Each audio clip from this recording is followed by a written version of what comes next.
नमस्कार दोस्तों, संस्थान इंस्टीट्यूट पाटन के इस यूट्यूब पोर्टल में आप सभी का स्वागत है। जैसे कि आप जानते हैं कि हम प्रतिदिन जो है डेली कैप्सूल लेके आते हैं और ये जो डेली कैप्सूल रहता है वो हमारे डेली की करंट अफेयर साथ साथ हम अपने जीके को भी क्या करते हैं दोस्तों, अपडेट करते हैं। ठीक है, तो हम 10 क्वेश्चन जो लेके आते हैं उसमें डेली के करंट अफेयर तो रहते ही हैं, साथ ही हमारे जो जीके को भी क्या करना रहता है, अपडेट करना रहता है। तो आज जो है हम 18 अप्रैल के इस डेली कैप्सूल का एनालिसिस करेंगे और हम ये 10 क्वेश्चन लेके आएंगे। कितने क्वेश्चन? 10 क्वेश्चन लेके आते हैं। चलिए स्टार्ट करते हैं। और अगर आप हमारे चैनल में नए हैं दोस्तों तो सब्सक्राइब जरूर कीजिएगा ताकि आपको नोटिफिकेशन मिलता रहे। ठीक है, चलिए स्टार्ट करते हैं पहला क्वेश्चन के साथ। इंडियन प्रीमियर लीग का 13वां सीजन स्थगित कर दिया गया है।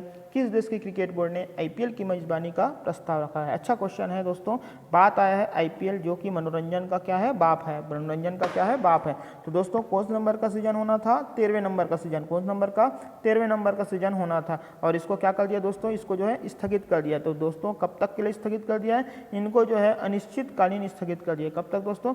अनिश्चितकालीन जो है इसको स्थगित कर दिया गया है। ठीक है, एक्चुअल में ये जो स्टार्ट होने वाला कब था? ये जो स्टार्ट होने वाला था 29 मार्च। कब स्टार्ट होने वाला था? 29 मार्च है। तो इनको स्थगित करते करते अब कब तक स्थगित कर दिया गया है? इनको जो स्थगित कर दिया गया है अनिश्चितकालीन स्थगित कर दिया है। क्यों स्थगित किया है दोस्तों? इनको जो स्थगित किया गया है कोविड-19 के कारण इसको स्थगित किया है। कोरोना वायरस डिसीज 2019 के कारण इसको स्थगित किया गया। अब जब स्थगित कर दिया है बीसीसीआई ने, कौन किया है? बीसीसीआई ने, क्योंकि जो cricket control board of India जो ही है ये आईपीएल करवाता है। तो बीसीसीआई ने जब इसको स्थगित कर दिया है तब किस देश के क्रिकेट बोर्ड ने आईपीएल की मेजबानी का प्रस्ताव रखा है? तो दोस्तों इसका आंसर आ जाएगा श्रीलंका।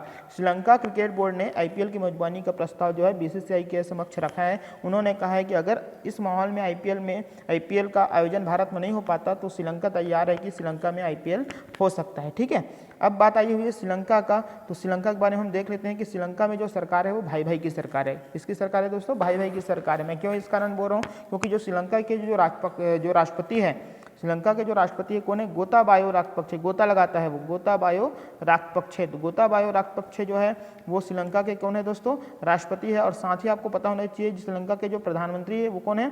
महिंद्रा राजपक्षे। कौन है दोस्तों? महिंद्रा राजपक्षे। तो गोताबायो और महिंद्रा दोनों एक दूसरे क्या है? भाई है। इस कारण मैंने बोला भाई भाई की सरकार है। ठीक है, श्रीलंका की राजधानी जो है वो आपको कमेंट करके बताना है कि वर्तमान में श्रीलंका की राजधानी क्या है। पहले इनकी जो राजधानी थी क्या दोस्तों? कोलंबो। श्रीलंका की जो राजधानी इसके पहले क्या थी? कोलंबो थी। वर्तमान में क्या है श्रीलंका की राजधानी? आपको कमेंट करके आपको बताना है। ठीक है, साथ ही आपको ये बात पता होना चाहिए कि भारत और श्रीलंका के बीच एक जल संधि है। उनका नाम क्या है दोस्तों? पाक जल संधि। क्या है दोस्तों? पाक जल संधि इनके बीच जो है नाम है। ठीक है, तो ये तो था पहला क्वेश्चन का पोस्टमार्टम। तो पहला जो क्वेश्चन है कि किस देश के क्रिकेट बोर्ड ने आईपीएल की मेजबानी के प्रस्ताव रखा है, तो आ जाएगा आंसर हमारा दोस्तों श्रीलंका। ठीक है, चलिए बढ़ते अगला क्वेश्चन की ओर दोस्तों। अच्छा क्वेश्चन है दूसरा। अंतर्राष्ट्रीय मुद्रा कोष आईएमएफ ने एशिया की आर्थिक विकास की वृद्धि दर का क्या अनुमान प्रस्तुत किया है? ठीक है, आईएमएफ जो कि हाल ही में बहुत चर्चे में है। क्यों? क्योंकि अभी कोरोना वायरस के कारण पूरे देश की अर्थव्यवस्था जानते हो पूरा डगमगा गया है। तो ये जो आईएमएफ है, वर्ल्ड बैंक जो है, ये सब जो है क्या करते हैं? ये सब अनुमान करते हैं कि किस तरीके से विश्व की, एशिया की, भारत की, चीन की, अलग अलग देशों की किस तरीके से आर्थिक विकास वृद्धि दर रहेगी। तो आईएमएफ ने जो है एशिया का, मैं ध्यान से सुनना, आईएमएफ तो कर रहा है लेकिन इसको भी याद रखना किसका कर रहा है? किसका दोस्तों? एशिया का। आर्थिक विकास वृद्धि दर कितना है? तो दोस्तों आप सुन के जरा हतप्रभ हो जाओगे। कितना? 0% किया है। कितना किया है दोस्तों? 0% निर्धारित किया है। किसके कारण? कोविड-19 के कारण। किसके कारण दोस्तों? कोविड-19 के कारण। तो दोस्तों आईएमएफ ने एशिया का कितना किया है? 0%। और आपको एक और बात बता देता हूँ, भारत का आईएमएफ ने कितना किया था? 1.9%। कितना दोस्तों? 1.9 किया था आईएमएफ ने भारत का। देखो भारत का उन्होंने किया था 1.9% और एशिया का कितना किया दोस्तों? 0%। देख लीजिए ना, अलग है ना एकदम भारत जो है। और ये भी बोल रहे हैं कि विश्व की सबसे ज़्यादा अगर तेजी गति से अर्थव्यवस्था चलेगी वो भारत की चलेगी। ठीक है, 1.9% के साथ। और एशिया का कितना दोस्तों? 0%। और मैं आपको बता दूं चीन का कितना इन्होंने अनुमान लगाया, तो चीन का 1.2% अनुमान लगाया। भारत का कितना लगाया दोस्तों? 1.9%। चीन का कितना लगाया दोस्तों? 1.2%। और पूरे एशिया का कितना लगाया दोस्तों? 0%। देख लीजिए। और मैं आपको एक और बात बता देता हूं, आप बिल्कुल एकदम अचंभित हो जाओगे कि जो आईएमएफ ने जो है विश्व का, पूरे विश्व का कितना किया है? तो पूरे विश्व का उन्होंने अनुमान लगाया है -3%। मतलब वृद्धि दर ऋणात्मक में होने वाली है। -3% उन्होंने जो है विश्व का निर्धारित किया है। ठीक है, समझ लीजिए इस बात को। तो अभी जो आईएमएफ ने जो है एशिया का, मैं फिर से बोल रहा हूँ, आपको ये भी पता होना चाहिए कि किस संस्था कर रहा है और किसके लिए कर रहा है। तो एशिया का उन्होंने कितना निर्धारित किया है? 0%। लेकिन अगर 0% रहता है ओरिजिनल में क्योंकि ये तो अनुमानित है। अगर ओरिजिनल में 0% रहता है तो ये 60 वर्षों का सबसे बुरा दौर रहेगा, 60 वर्षों में सबसे बुरा दौर रहेगा। ठीक है, तो ये आपको थोड़ा थोड़ा बात पता होना चाहिए। ठीक है, अभी कुछ दिन पहले हमने और बहुत सारे कुछ देखे थे, याद है, हम लगातार कंटिन्यू कर रहे हैं। IMF ने भारत के लिए कितना किया था, तो IMF ने भारत के लिए मैंने अभी बताया 1.9%। वर्ल्ड बैंक ने भारत के लिए कितना किया था, तो वर्ल्ड बैंक ने भारत के लिए किया था 1.5% से 2.8%। ये मैं भारत के लिए बता रहा हूँ, भारत के लिए IMF ने किया 1.9%, विश्व बैंक ने किया 1.5 से 2.8%। UN ने कितना निर्धारित किया, तो UN ने 4.8% बोला है भारत के लिए। ठीक है, अगर हम बात करेंगे फिच रेटिंग ने कितना बोला, तो फिच रेटिंग ने बोला 2%। ADB एशियाई विकास bank, Asian development bank, ADB ने कितना किया, ये ADB है ना, ADB ने कितना बोला, तो ADB बोला 4% भारत के लिए। ठीक है, SBI कितना बोल रहे हैं, तो SBI बोल रहा है भारत का आर्थिक विकास दर रहेगा 2.6% रहेगा। मूडीज़ कितना बोल रहे हैं, तो मूडीज़ जो है वो 2.5% बोल रहा है। ये सब डाटा आपको याद रहना चाहिए दोस्तों। S&P ने कितना बोला, तो S&P ने 3.5 बोला। ठीक है, तो ये सब चीज़, ये नया डाटा है, ये सब बिल्कुल आपको याद होना चाहिए। ठीक है, तो इतना आपको पता होना चाहिए। अब यहाँ पे 3 संस्था जो है बहुत फेमस हो रहा है अभी, ये तीनों को आपको थोड़ा डाटा पता होना चाहिए। एक तो IMF, एक वर्ल्ड बैंक और WHO, ये तीनों जो है आपको पता होना चाहिए। IMF जो है और वर्ल्ड बैंक जो है, दोनों का स्थापना एक ही समय होता है 1945, और साथ में दोनों का जो मुख्यालय है कहाँ है दोस्तों, दोनों का जो मुख्यालय है वो वाशिंगटन DC में। कहाँ है दोस्तों, वाशिंगटन DC मतलब अमेरिका में है। ठीक है, WHO का जो स्थापना होता है दोस्तों वो होता है 7 अप्रैल 1948। कब होता है दोस्तों, 7 अप्रैल 1948। और मैंने आपको इसी कारण बताया था कि 7 अप्रैल जो है इसी कारण विश्व स्वास्थ्य दिवस मनाया जाता है। ठीक है, तो ये जो 7 अप्रैल 1948 में WHO का जो स्थापना हुआ था, तो इसका मुख्यालय कहाँ है दोस्तों, इसका मुख्यालय जिनेवा में है। WHO का मुख्यालय कहाँ है दोस्तों, जिनेवा के अंदर है। कहाँ है दोस्तों, जिनेवा के अंतर्गत है। और जिनेवा कहाँ है, स्विट्जरलैंड के है। कहाँ है, स्विट्जरलैंड जो है के अंदर जो है कौन है, जिनेवा है। ठीक है, ये आपको पता होना चाहिए। तो मैंने आपको IMF, WB, विश्व बैंक और WHO के बारे में आपको बता दिया। साथ में आपको इनका जो है चेयरमैन के बारे में भी पता होना चाहिए। IMF का जो चेयरमैन कौन है दोस्तों, क्रिस्टलिना जॉर्जिवा। डेली ये बात मैं आपको बता रहा हूँ, ये आपके में एकदम तैयार हो गया होगा, आपके दिमाग में पूरा छप गया होगा। क्रिस्टलिना जॉर्जिवा किसका है, IMF का है। ठीक है, IMF का कौन है, क्रिस्टलिना जॉर्जिवा है। अगर हम वर्ल्ड बैंक के बारे में बात करेंगे तो वर्ल्ड बैंक का कौन है दोस्तों, डेविड माल्पस। डेविड माल्पस किसका है दोस्तों, डेविड माल्पस वर्ल्ड बैंक का है। साथ ही मैंने कल आपको बताया था WHO का कौन है, तो WHO का डॉक्टर टेड्रोस है। WHO का डॉक्टर टेड्रोस है। ठीक है, तो ये पूरा डिटेल आपको पता होना चाहिए। साथ में एक और बात आपको मैंने बताया था दोस्तों कि IMF के जो अर्थशास्त्री के जो समिति बनाए हैं उसमें किसको शामिल किया गया है, तो उनको जो है रघुराम राजन जो RBI के पूर्ण गवर्नर हैं, उनको जो है इनको IMF के आर्थिक समिति में शामिल किया गया है। ठीक है, तो इसमें आंसर क्या आ जाएगा कि एशिया का आर्थिक विकास दर IMF ने कितना रखा है, 0%। ठीक है, तो ये आपको बिल्कुल पता होना चाहिए। ठीक है दोस्तों, मैं पूरा इन सब का डिटेल के साथ में आपको आया हूँ। अगर आपको पसंद आता है ये सब चीज़ तो बिल्कुल लाइक कीजिए, कमेंट कीजिए और शेयर भी करिए, क्योंकि व्यू आपके ऊपर है, बढ़ाना है कि नहीं बढ़ाना है। मैंने अपना मेहनत कर लिया है, आपको सामने प्रेजेंट कर रहा हूँ, बाकी इसको व्यू बढ़ाना है, इनको लाइक करना है। आप जब लाइक करते हो तो मेरे कॉन्फिडेंस आता है और मैं अगला दिन और अपने अच्छे एनर्जी के साथ, अच्छे जुनून के साथ मैं इसमें आता हूँ। ठीक है, तो ज़रूर इसको शेयर कीजिए ताकि व्यू भी बढ़े, लाइक भी बढ़े। ठीक है, आते हैं तीसरा नंबर क्वेश्चन के साथ। अच्छा क्वेश्चन है तीसरा भी। हाल ही में RBI ने रिवर्स रेपो रेट में कटौती की है, इससे रुपए की तरलता पर क्या प्रभाव पड़ेगा। ठीक है, अच्छा क्वेश्चन है। इसमें मैं ये रिवर्स रेपो रेट का पूरा कॉन्सेप्ट आपको बता दूंगा अगले 2 मिनट में। ठीक है, इकोनॉमिक्स का एक बेहतरीन जो है कॉन्सेप्ट आपको मैं बता दूंगा रिवर्स रेपो रेट के बारे में, आप ध्यान से सुनिएगा। बात आया हुआ है, देखो RBI क्या आया हुआ है, RBI। तो RBI की स्थापना कब होता है, तो RBI की स्थापना होता है 1 अप्रैल 1935। कब दोस्तों, 1 अप्रैल 1935 को इसका स्थापना होता है। किसका, RBI का, रिजर्व बैंक ऑफ इंडिया का। इनका हेडक्वार्टर मुख्यालय कहाँ है दोस्तों, इनका जो मुख्यालय जो है दोस्तों कहाँ है, मुंबई में। कहाँ है दोस्तों, मुंबई में है। हाल ही में जो है RBI के गवर्नर कौन है, तो RBI के जो गवर्नर है ये आपको सबको पता है, शक्तिकांत दास। दोस्तों शक्तिकांत दास। देखिए, एक गवर्नर के साथ साथ 4 जो है क्या होता है, डिप्टी गवर्नर होते हैं। 4 जो उप गवर्नर होते हैं। डिप्टी गवर्नर कितने होते हैं, 4 होते हैं, लेकिन अभी वर्तमान में कितने हैं दोस्तों, 3 है, क्योंकि एक ने जो है क्या कर दिया है, इस्तीफा दे दिया है। ठीक है, अब देखिए, अब बात आई हुई है कि क्या इसके बारे में कि रिवर्स रेपो रेट में कटौती की है। देखिए, अभी जब वीडियो कॉन्फ्रेंसिंग के जरिए एक मीटिंग होती है, क्योंकि अब मीटिंग जो हो रही है वो सब वीडियो कॉन्फ्रेंसिंग के जरिए हो रही है कोविड के कारण, तो इन्होंने जो है repo rate, reverse repo rate के में कमी कर दी है। पहले जो है रिवर्स रेपो रेट जो था वो 4% था। कितना था दोस्तों? 4% था। अब कटौती करके कितना कर दिया है? 3.75% कर दिया है। पहले रिवर्स रेपो रेट कितना था दोस्तों?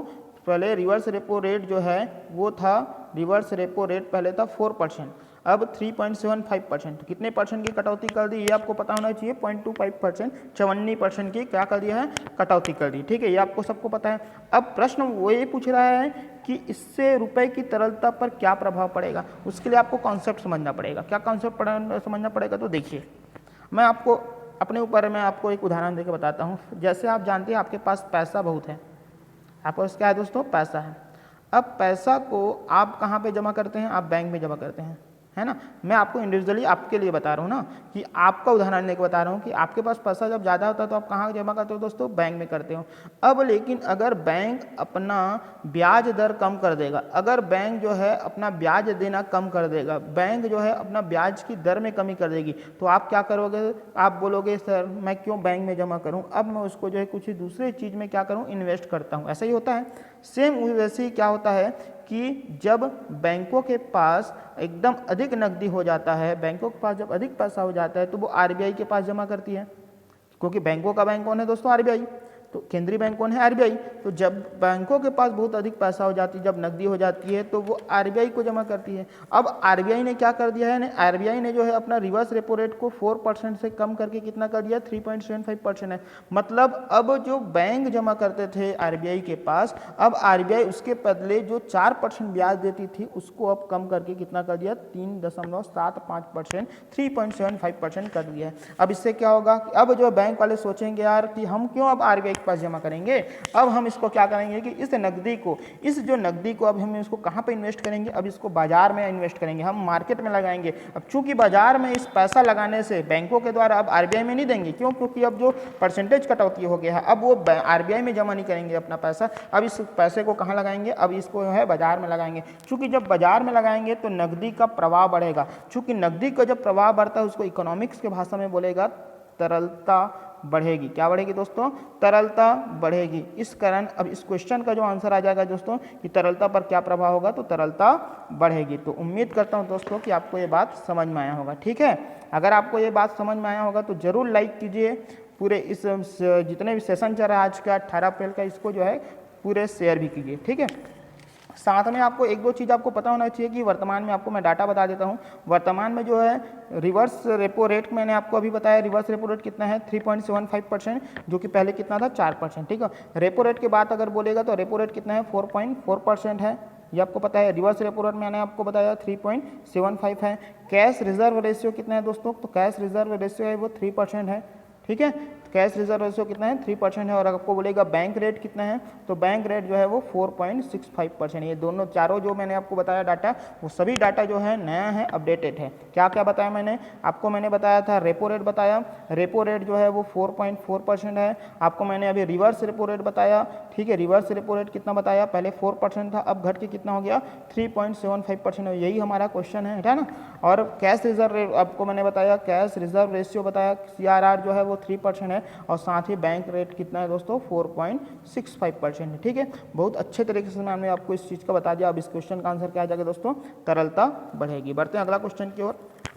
अच्छा क्वेश्चन है चौथा। हाल ही में आज का जो क्वेश्चन है बहुत ज़बरदस्त है दोस्तों, सभी क्वेश्चन एकदम बढ़िया फुल पत्ती वाले और बिल्कुल इंपॉर्टेंट क्वेश्चन है। प्रश्न है, हाल ही में गृह मंत्रालय ने किस मोबाइल ऐप के सुरक्षित उपयोग हेतु परामर्श जारी किया? 4 ऑप्शन आपके पास है और ये चारों ऑप्शन आप देखेंगे आपके क्या है? फेवरेट है। ठीक है, क्या हो रहा है देखो, अभी जब लॉकडाउन हो रहा है ना, लॉकडाउन है, अभी लॉकडाउन के कारण आप जानते हो जितने भी मीटिंग है, जितने भी मीटिंग हो रहे हैं, जितने भी प्रेस कॉन्फ्रेंस हो रहे हैं, अरे साथ साथ जितने भी ऑनलाइन आपका पढ़ाई हो रहा है, इन सब में भरपूर रूप से किसका उपयोग कर रहे हैं दोस्तों? इसका भरपूर रूप से जूम ऐप का उपयोग कर रहे हैं। किसका दोस्तों?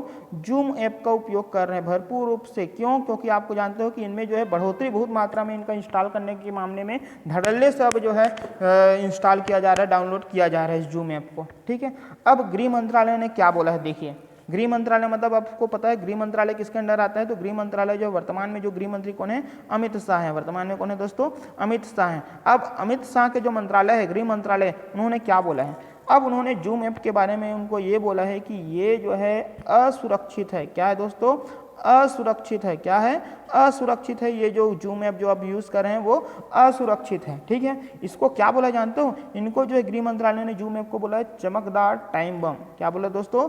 चमकदार टाइम बम बोला है। इसको जो है चमकदार टाइम बम को उपाधि दिया है। किसको? जूम ऐप को। किसने? गृह मंत्रालय ने। क्या बोला है? चमकदार टाइम बम। मतलब पहले ये आपको आकर्षित करता है, फिर इसको पूरा उड़ा देता है ना। उड़ा देना है किसका मतलब ऐसा है कि ये क्या करेगा कि ये आपका जो डाटा है, ये आपका जो डाटा है वो डाटा को क्या कर लेता है दोस्तों? चोरी कर लेता है। जो आपका पर्सनल डाटा है, आपका जो पूरा पर्सनल डाटा है, आपके पूरे नाम से लेके डेट ऑफ बर्थ से लेके आपका पर्सनल आपका एड्रेस लेके हर चीज़, और आपका जो मोबाइल में रखी हुई हर चीज़ जो डाटा वो क्या कर ले रहा है? चोरी कर रहा है। कौन? Zoom app. इसको जो है गृह मंत्रालय ने सचेत किया पूरे देशवासियों को कि ये जूम ऐप से जो है आप थोड़ा सावधान रखना है। अब इसके बारे में आप देख लेंगे कि इससे क्या ध्यान रखना है। तो गृह मंत्रालय ने इसके बारे में बोला है कि इससे सावधान रहना है। क्या सावधान रखना है? तो सबसे पहले ये कि हम ये बोलते हैं कि जूम ऐप जो है वो चाइना की कंपनी है, तो इसको हमको ये पता होना चाहिए कि ये अफवाह है। चाइना की कंपनी में इसको नहीं बोलेंगे, क्योंकि इनका जो हेडक्वार्टर है, जूम ऐप का जो हेडक्वार्टर है वो कैलिफोर्निया है। कहाँ है दोस्तों? कैलिफोर्निया। और कैलिफोर्निया किसके अंदर है दोस्तों? तो कैलिफोर्निया जो है यूएसए के अंदर है। कहाँ के? अमेरिका के अंदर है कैलिफोर्निया। जूम ऐप का हेडक्वार्टर दोस्तों कैलिफोर्निया। ये सब इंपॉर्टेंट है, खासकर रेलवे में सब क्वेश्चन आपको मिलेंगे ही मिलेंगे। ठीक है, जूम ऐप का स्थापना कब हुआ? तो जूम ऐप का स्थापना हुआ दोस्तों 2011 में। ठीक है, तो दो चीज़ आपको समझ में आ गया। जूम ऐप का जो मैंने आपको हेडक्वार्टर बताया कैलिफोर्निया यूएसए, और जूम ऐप का जो स्थापना हुआ था या इनका जो हेडक्वार्टर का स्थापना हुआ था 2011 में हुआ।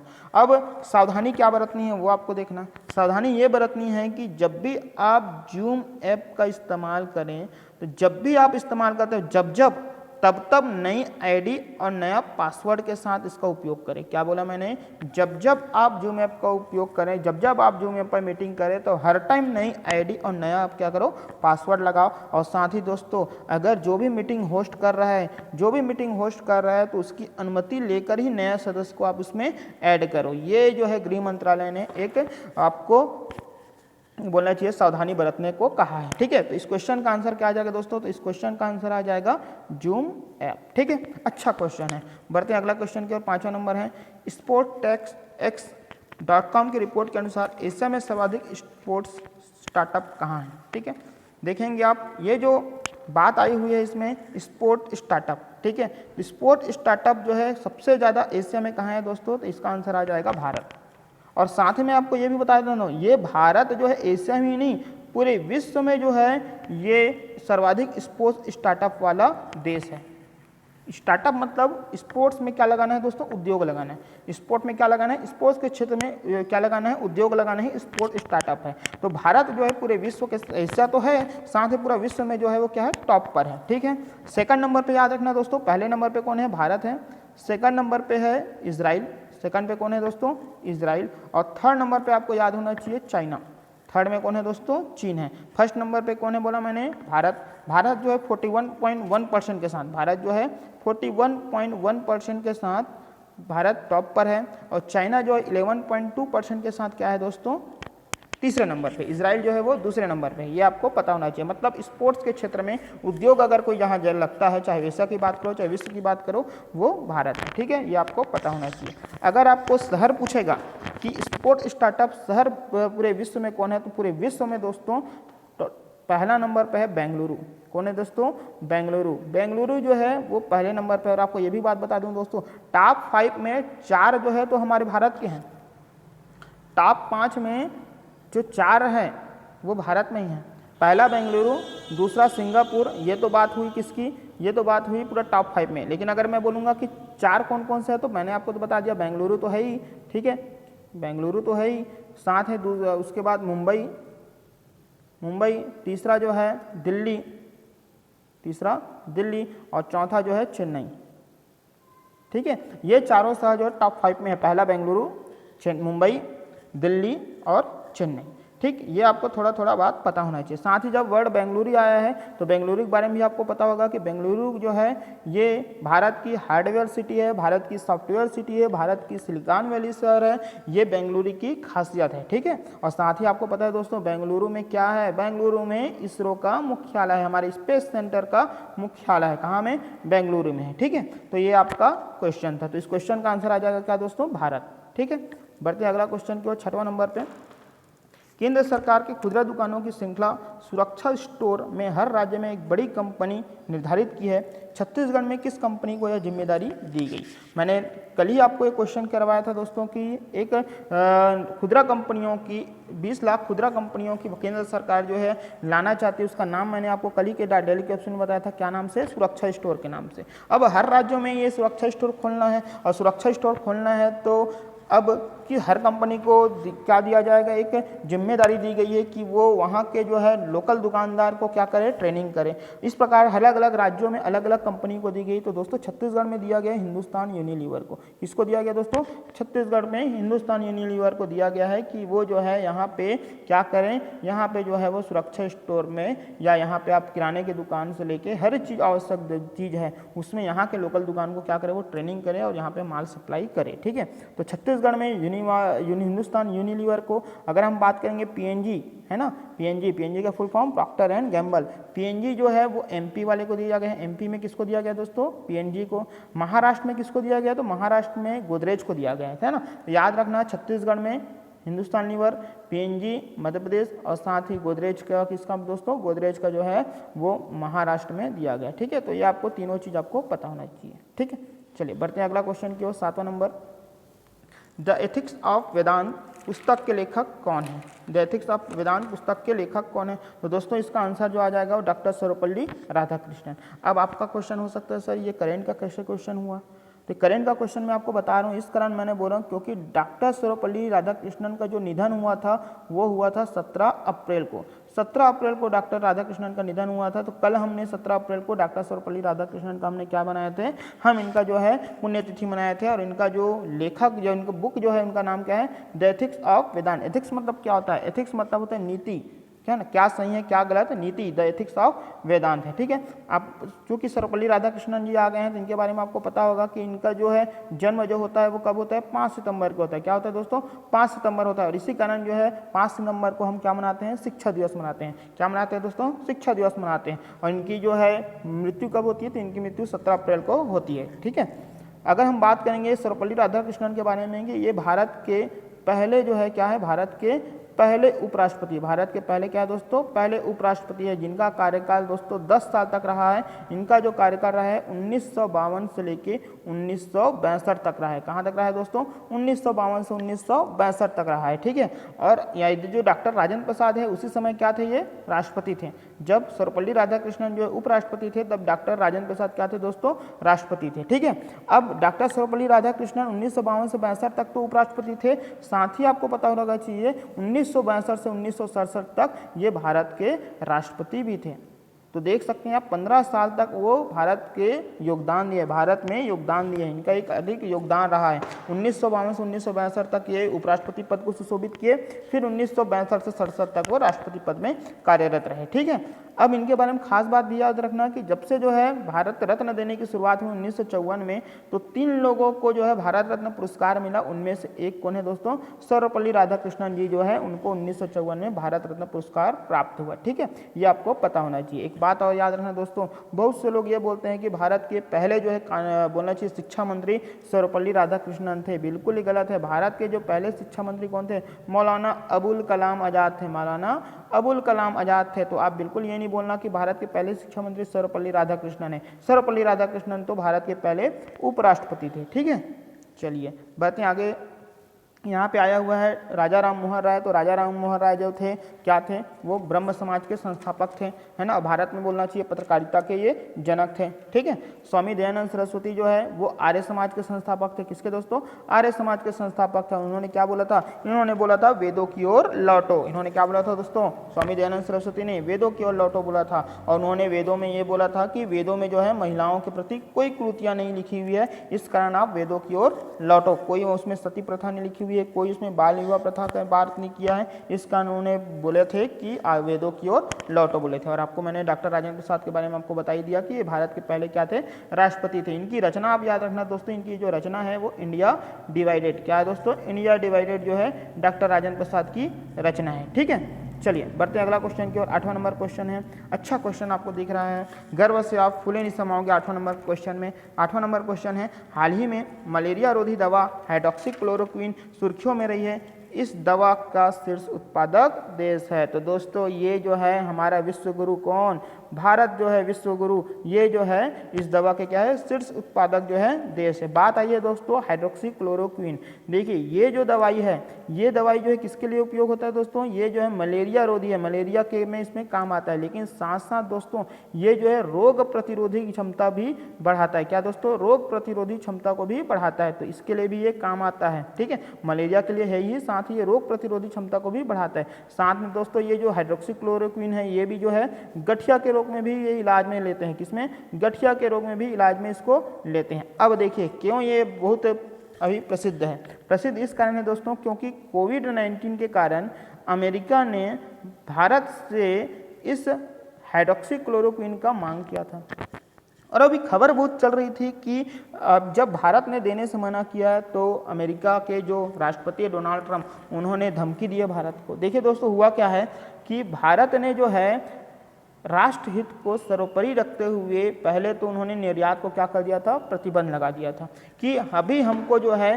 हाइड्रोक्सीक्लोरोक्विन की जरूरत पड़ेगी, इस कारण जो है हम निर्यात नहीं करेंगे। अब डोनाल्ड ट्रंप जो है उन्होंने जो बोला है कि यार हमको भी ज़रूरत है, तो यहाँ पे देखो, यहाँ पे अगर आप देखोगे, अगर मान लो धमकी रहता, अगर धमकी रहता तो भारत जो है यूएसए बस को देता, अगर धमकी रहता तो भारत ने जब प्रतिबंध लगाया है और अगर धमकी देने के बाद अगर देना होता तो बस अमेरिका बस को देता। लेकिन आपको मैं बता दूं भारत अभी यूएसए के साथ साथ 55 देशों को ये निर्यात कर रहा है, किसको, हाइड्रोक्सीक्लोरोक्विन को भारत जो है 55 देशों को निर्यात कर रहा है। इस कारण हम ये नहीं बोल सकते हैं कि यूएसए को क्या, यूएसए जो है भारत को धमकी दिया है। ठीक है, और साथ में जो है आप जानते हो भारत जो जाना जाता है क्या, पूरे विश्व के जो में बोलना चाहिए सभी सुख रहे, इस उद्देश्य से चलने वाला भारत जो है वो इस चीज़ को निर्यात करने के लिए राजी हो गया है। ठीक है, और साथ में इसके बारे में ये भी है दोस्तों कि इन्होंने जब डोनाल्ड ट्रंप जब इसके बारे में जब बात किया है तो नरेंद्र मोदी ने भी बहुत बढ़िया चाल चलाकी से चला हुआ है। और साथ में आपको पता होगा कि व्हाइट हाउस ने जो है नरेंद्र मोदी को क्या किया है, ट्विटर में फॉलो किया है। ठीक है, तो ये भी उनका जो है एक अलग तरीके का एक बोलना चाहिए कूटनीतिक चाल रहता है। ठीक, अब ये जो हाइड्रोक्सीक्लोरोक्विन के बारे में एक बात याद रखना दोस्तों कि ये कोविड-19 के इलाज में उपयोगी नहीं है।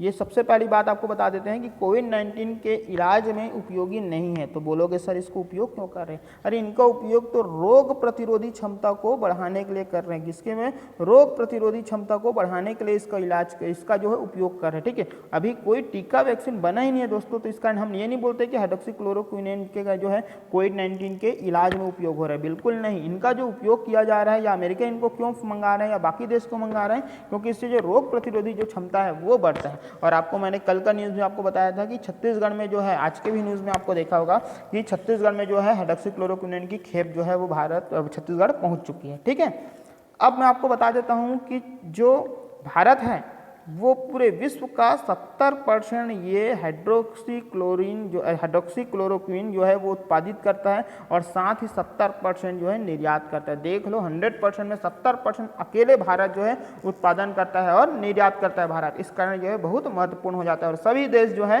किसकी ओर देख रहे हैं, भारत की ओर देख रहे हैं। ठीक है, अब इस महामारी में जो है पूरे विश्व की जो नज़र किसके ऊपर है दोस्तों, भारत के ऊपर है। साथ में आप जानते हो कि अलग अलग देशों के प्रमुख जो है भारत के बारे में अच्छे अच्छे जो कमेंट्स भी कर चुके हैं। ठीक है, चलिए तो इस क्वेश्चन का आंसर आ जाएगा दोस्तों भारत।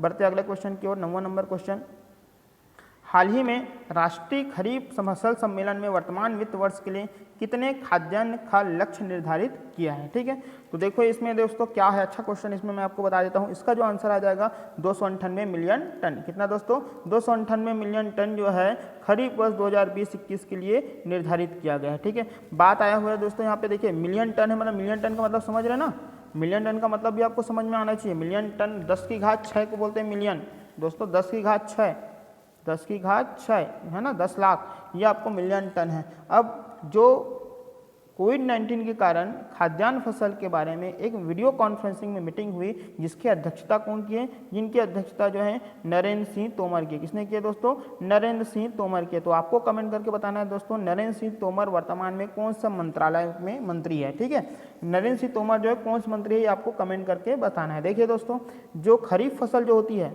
क्या वर्ड आया हुआ है? खरीफ फसल। ये खरीफ फसल किस पर आधारित होती है? तो खरीफ फसल जो होती है वो मानसून पर आधारित होती है। किस पर दोस्तों? मानसून पर आधारित होती है। मानसून के समय जो होती है फसल, वो कौन सी होती है? खरीफ फसल होती है। तो आपको कुछ कुछ जो है इसमें फसल भी आपको पता होना चाहिए, और साथ में ये भी पता होना चाहिए जो खरीफ फसल होती है वो जून से प्रारंभ होती है और अक्टूबर में जो है ये खत्म होती है। जून से प्रारंभ होती है और अक्टूबर में ये खत्म होती है। तो कुछ कुछ खरीफ फसल आपको पता होना चाहिए, जैसे कि आपको मैं बता देता हूँ, धान जो है खरीफ फसल के अंतर्गत आता है। जूट भी जो है ना, द गोल्डन फाइबर, ये भी किस में आता है? खरीफ फसल में आता है। बाजरा भी दोस्तों किस में आता है? खरीफ फसल में आता है। मूंगफली भी दोस्तों किस में आता है? खरीफ फसल में आता है। और आपका गन्ना भी किस में आता है दोस्तों? खरीफ फसल में आता है। तो ये पांचों आपको बिल्कुल रटा जाना चाहिए कि ये कौन सी फसल है दोस्तों? खरीफ फसल है। धान, जूट, बाजरा, मूंगफली और गन्ना। ठीक है, इस क्वेश्चन का आंसर क्या आ जाएगा दोस्तों? 298 मिलियन टन। बढ़ते हैं अगला क्वेश्चन के 10वां नंबर में। हाल ही में वर्ल्ड वाइल्ड फंड इंडिया ने किसे पर्यावरण शिक्षा कार्यक्रम के लिए अपना राजदूत नियुक्त किया है? तो इसमें आंसर आ जाएगा दोस्तों विश्वनाथ आनंद। विश्वनाथ आनंद जो है भारत के पहले क्या है दोस्तों? Grand master. भारत के पहले ग्रैंड मास्टर है। ये इनकी खासियत ये है, इनके बारे में जानती हो, शतरंज वाला जो है भारत के पहले ग्रैंड मास्टर है। तो इनको जो है वर्ल्ड वाइल्ड फंड इंडिया, क्योंकि ये जो होता है वर्ल्ड वाइल्ड फंड इंडिया क्या करता है, भारत में जो है वो पर्यावरण का रक्षा करने का काम करता है। तो इन्होंने जो है अपना ब्रांड एम्बेसडर जो है किसको बनाया गया है? विश्वनाथ आनंद को बनाया है। ठीक है, तो ये आपको पता होना चाहिए। इसके बारे में याद रखना यार, विश्वनाथ आनंद का जो आत्मकथा उसका नाम है माइंड मास्टर। क्या नाम है दोस्तों? Mind master. ये आपको पता होना चाहिए। विश्वनाथ आनंद के जो आत्मकथा है उसका नाम है माइंड मास्टर। ठीक है, चलिए ये आपको थोड़ा सा पता होना चाहिए। साथ ही आपके यहाँ पे रोहित शर्मा आया है, तो मैं आपको करंट की क्वेश्चन बता देता हूँ। किंग किंगडम का जो है, किंग किंगडम जो कि दुबई का एक स्पोर्ट्स बोलना चाहिए है ब्रांड है, इसका जो है ब्रांड एम्बेसडर किसको बनाया गया है? रोहित शर्मा को बनाया गया। ठीक है, तो हमारे इस क्वेश्चन का आंसर आ जाएगा विश्वनाथ आनंद। तो ये हमारे 10 क्वेश्चन थे, जिसको हम फिर से जो है जल्दी जल्दी इसको हम आंसर देख लेते हैं। आप भी अपने मन में इस पहले आपका आंसर आप बोलते जाइएगा। पहला क्वेश्चन है, इंडियन प्रीमियर लीग IPL का 13वां सीजन स्थगित कर दिया गया है। किस देश के क्रिकेट बोर्ड ने IPL की मजबूरी का प्रस्ताव रखा है? जिसका आंसर आ जाएगा दोस्तों श्रीलंका। दूसरा क्वेश्चन है, अंतर्राष्ट्रीय मुद्रा कोष ने एशिया की आर्थिक विकास की वृद्धि दर का क्या अनुमान प्रस्तुत किया है? तो 0%। तीसरा नंबर क्वेश्चन है, हाल ही में RBI ने रिवर्स रेपो रेट में कटौती की है, इससे रुपए की तरलता पर क्या प्रभाव पड़ेगा? तो तरलता बढ़ेगी। चौथा नंबर क्वेश्चन है, हाल ही में गृह मंत्रालय ने किस मोबाइल ऐप के सुरक्षित उपयोग हेतु परामर्श जारी किया है? तो इसका आंसर आया दोस्तों जूम ऐप। पांचवा नंबर है, sportstechx.com की रिपोर्ट के अनुसार एशिया में सर्वाधिक स्पोर्ट स्टार्टअप कहाँ है? तो दोस्तों कहाँ में? भारत में। छठवां नंबर क्वेश्चन है, केंद्र सरकार के खुदरा दुकानों की श्रृंखला सुरक्षा स्टोर में हर राज्य में एक बड़ी कंपनी निर्धारित की है। छत्तीसगढ़ में किस कंपनी को ये किया गया है? तो हिंदुस्तान यूनिलीवर लिमिटेड को। द एथिक्स ऑफ वेदांत पुस्तक के लेखक कौन है? तो डॉक्टर सर्वपल्ली राधाकृष्णन। और आठवां नंबर क्वेश्चन है दोस्तों, हाल ही में मलेरिया रोधी दवा हाइड्रोक्सीक्लोरोक्विन सुर्खियों में रही है, इस दवा के शीर्ष उत्पादक देश दोस्तों भारत। नौवां नंबर क्वेश्चन है, हाल ही में संपन्न हुए राष्ट्रीय खरीफ फसल सम्मेलन में वर्तमान वित्त वर्ष के लिए कितने खाद्यान्न का लक्ष्य निर्धारित किया गया? दोस्तों 298 मिलियन टन। और 10वां नंबर है दोस्तों, हाल ही में वर्ल्ड वाइल्ड फंड इंडिया ने किसे पर्यावरण शिक्षा कार्यक्रम के लिए अपना राजदूत नियुक्त किया है? तो विश्वनाथ आनंद को। तो ये तो थे हमारे दोस्तों 10 क्वेश्चन। कल भी हम इसके 19 अप्रैल के इस डेली कैप्सूल को लेके आएंगे। अगर आप हमारे चैनल में नए हैं तो जरूर सब्सक्राइब कीजिए। नए हैं तो सब्सक्राइब करने के साथ साथ आप इसको जो है लाइक भी करिए और शेयर भी कीजिए, क्योंकि दोस्तों जब आप शेयर करते हैं, लाइक करते हैं और व्यू बढ़ाते हैं, तभी हमारा कॉन्फिडेंस आगे बढ़ता है और हम डेली प्रेरित होते हैं कि हम अपना काम को और अच्छे से कर सकें। आज तक के लिए धन्यवाद।